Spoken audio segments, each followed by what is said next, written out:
Hello and welcome to RC Custom Creations. So this begins part 2 of the FMS K10 Ultimate build. Kind of a tough truck build series that I'm working on. As you see in front of you, I got the Astro Hobby Super Swapper tires, as well as my aluminum beadlocks. And then I got a set of digital scales along with 1500 BBs, copper BBs for added weight.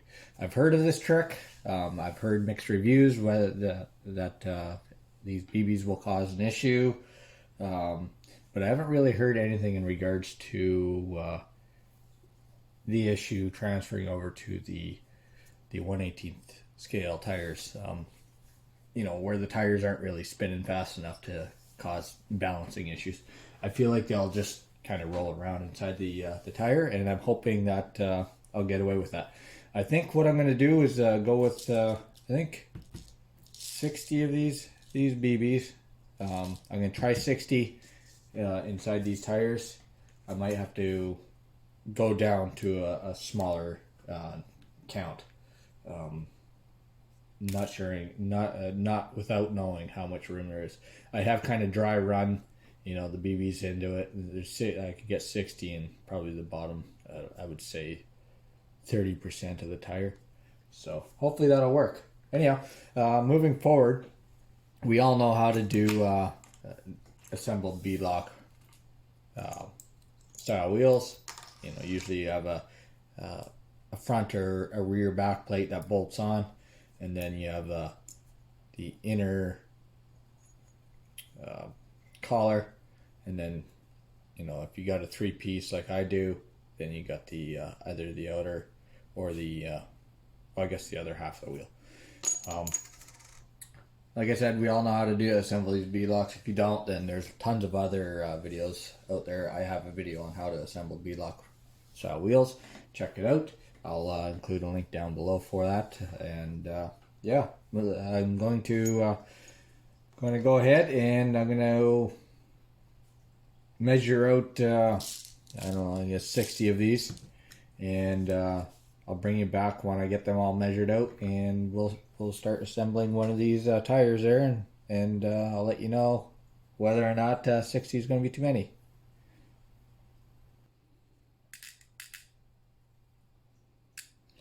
So there, I got my 60 BBs in on the scale there. It's registering about 21 grams that I'll be attempting to add to the tire. The tire and rim combo, I'll have to give you a final measurement after. So yeah, what I'm going to do is I'm going to start off by putting the BBs inside the tire. Oops. I'll be back. Well, that attempt didn't work out so well, so let's try this one more time. I'm not going to free pour the tire or the bearings into the tires this time. I will just kind of manually put them in. I'm sure if I had a funnel, that would be great help.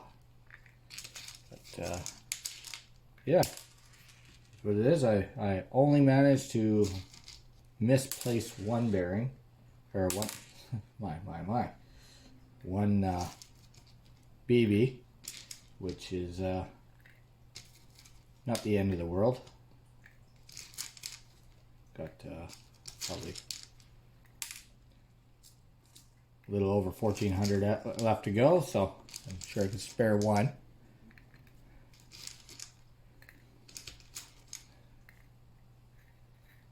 So yeah, I think I can get away with 60. I might even be able to get away with 70, but I'm going to try with 60. It's kind of where the BBs are sitting inside the tire. It's kind of only in the bottom portion, so yeah, that should work out fairly well. I do believe it is going to be, you know, a little bit louder when it's rolling around, but whether or not you'll be able to hear it with the motor and the ESC, you know, whining. You may or may not be able to hear it after all. So, there we have it. We got my 60 ball bearings or BBs in there.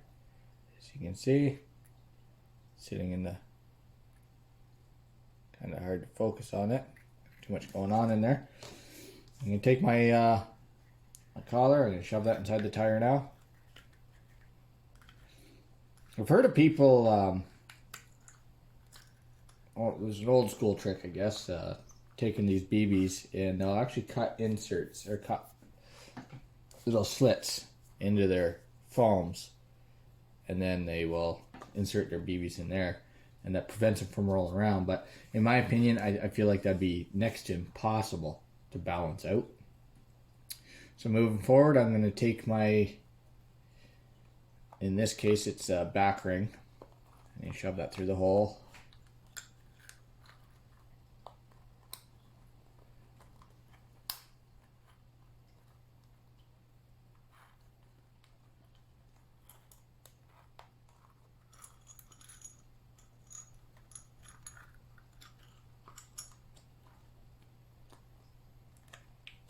Kind of coax the tire to the back side. And I'm going to take my front. And a little trick I like doing is I'll take the longest screw. I'll take 2 of them. And I'll use those for starters to help suck the ring down. And then later I come back once I get the remaining holes filled with the smaller screws.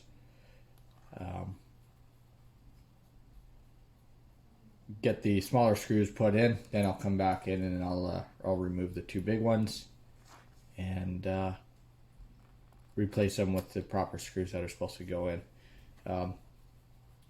With this particular set of rims, you do have to be really careful doing this trick, as the tapped holes don't go all the way through, and I did break off 2 on this particular set of rims.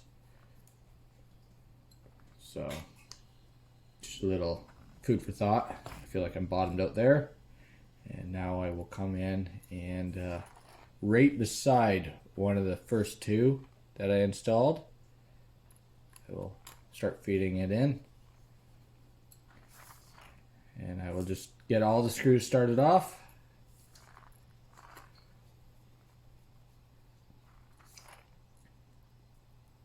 Not worrying about the first 2 that I have installed. And then, like I said, in the end, I will remove them. I'm going to put you on a quick pause. There's no sense of you watching me put all these, I don't know, 30 or 36 screws in. When it comes time to removing the other 2, then I'll bring you back. So as you can see, I now have all the screws in, minus the 2 that need to come back out. So I'm going to go ahead, I'm going to back those 2 out. And I'm going to replace those 2 with the proper screws, and then I'm going to walk around probably 2 times around the rim, cinching up the remaining, or the bolts, and try to get that ring as seated as possible. You can go ahead and use your own method of putting these rims together, but this is the method that works for me. It's been tried and true multiple times, and I haven't damaged anything aside from breaking off 2 screws, and that was just because I just didn't know that, I didn't realize the screws weren't threaded as deep as I had hoped. Anyhow, so yeah, I now have a very nice looking rim. I'm going to give it each screw 3 or 4 turns and slowly walk around, and it will slowly seat and seal. I'm hoping it'll seal the tires. I did not vent these, as they are full of ball bearings. So I'm hoping that they will seal up and become little balloons like the ones that are currently sitting on my truck. And yeah, if you're doing this, I suggest using thread lock on your screws. Just a little bit of blue or the orange. I hear the orange. Well, maybe not the orange. The orange is more of a permanent, but it's a. From my understanding, it doesn't harden. It still allows you to remove the bolts or remove your hardware when you want it to. I feel like the screws might be a little bit small for the orange, so use your discretion on that. Okay, now one last go around, and I do believe they are sealed up quite nice. I'm giving it a squeeze, and the tires do rebound back, so that's nice. So one thing I like about these 1.0 tires is they become like little balloons a lot better than the 2.2s and the 1.9s that I'm normally used to using. I don't believe I've ever had a set of 1.9s or 2.2s seal up and hold air in. Normally there's a little bit of air seepage, and when you squeeze it, squeeze your tire, it's you know, you kind of have to remove disassemble your rim to get the air back into them. So that being said, I generally vent my bigger tires.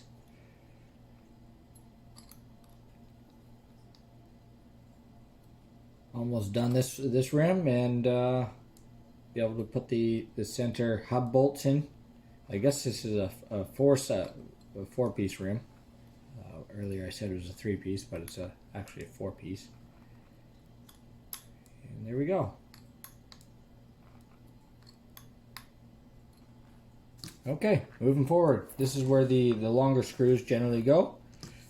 It's into your hex hub.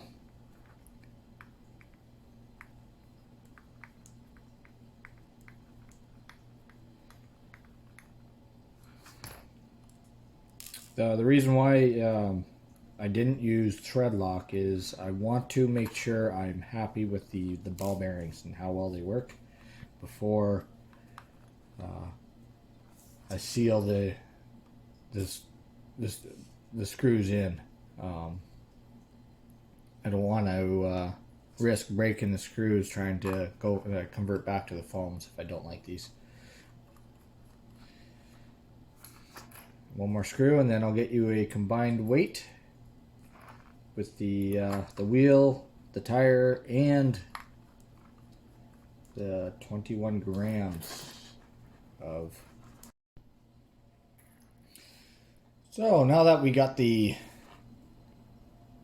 tire, the rim, and the ball bearings in the wheels, I'm going to measure it all up. Turn that on, tear the scale, and surprisingly we got 49.84 grams for the one tire. So between the four I should have approximately 160 grams worth of rolling weight down below the truck to help keep this thing planted. If you're wondering what size of ball bearing I put in there, or BB rather, I believe these are the 1.77 or 4.5 millimeters, so 1.77 caliber BBs available if you're in Canada at Canadian Tire. You get 1,500 of them. I'm going to finish up the other 3 tires, and there we have it. We have 4 completed tires and rims and ball bearing combinations, totaling 198.53 grams. As you can see, there's quite a bit. It's going to be quite a bit of a lift on the truck, but I think these tires will suit this truck very well. Kind of give it a more of a mud truck feel. I do know that the body is definitely going to have to be raised slightly. So the brass spacers will definitely be a huge improvement to allow for suspension travel on this truck. Yeah, I'm going to go ahead and try to concoct something here in my house. I don't have any of those fancy test tracks that some of you guys have. I just usually just throw a bunch of pillows and stuff like that together and see if this thing will climb it. So with that being said, I'm going to go ahead and do that. I'm going to put something and see if I can get a before and after comparison for to see if these ball bearings in the tires help or make things worse. So this is the this stock set of tires that I have on this truck. Just doing the ball bearing, non-ball bearing versus ball bearing, and bigger tire comparison. Right now I got just the stock tires with no ball bearings, and as you can see, a pretty steep angle. Already running into an issue trying to get up. The approach angles are just wrong. So I'm going to just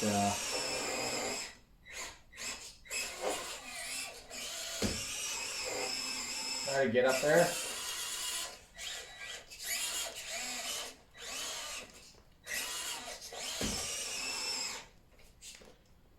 Put you on pause and okay, now that I got you on the board, I had to go and hand put you on, but as you can see, the truck is capable of driving up that incline, which is rather steep. I'd say it's a good 50 degrees anyway, definitely more than 45. So let's see here, back off that. And I don't think I'd be able to do any further than that. Let's see here. I'm pretty sure the truck would start slipping. I'll just get you set back up. 1 second. Yeah, not a chance. Will that truck climb? Oh, yeah, not a chance. I thought for a second it was going to. Not enough traction. Okay, I'm going to get the tires swapped out, and we'll see if the ball bearings do make a difference. Of course, keep in mind that it is a different tread pattern and a bigger tire, so the approach angle will be a lot better. But yeah, this is just a test to see if the bearings will help plant the truck better. Okay, here we have the ball bearings in the tires. I have not tried it at all. So here we go. Let's see.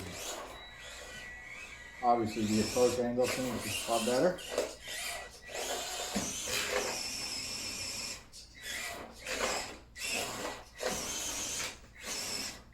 Still too steep to get up it.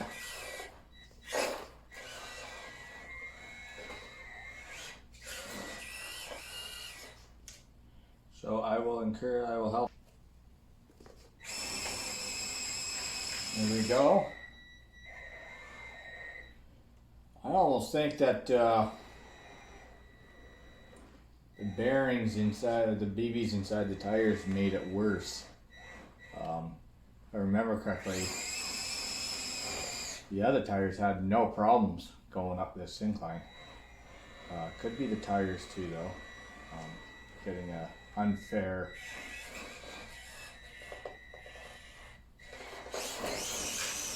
test, I guess.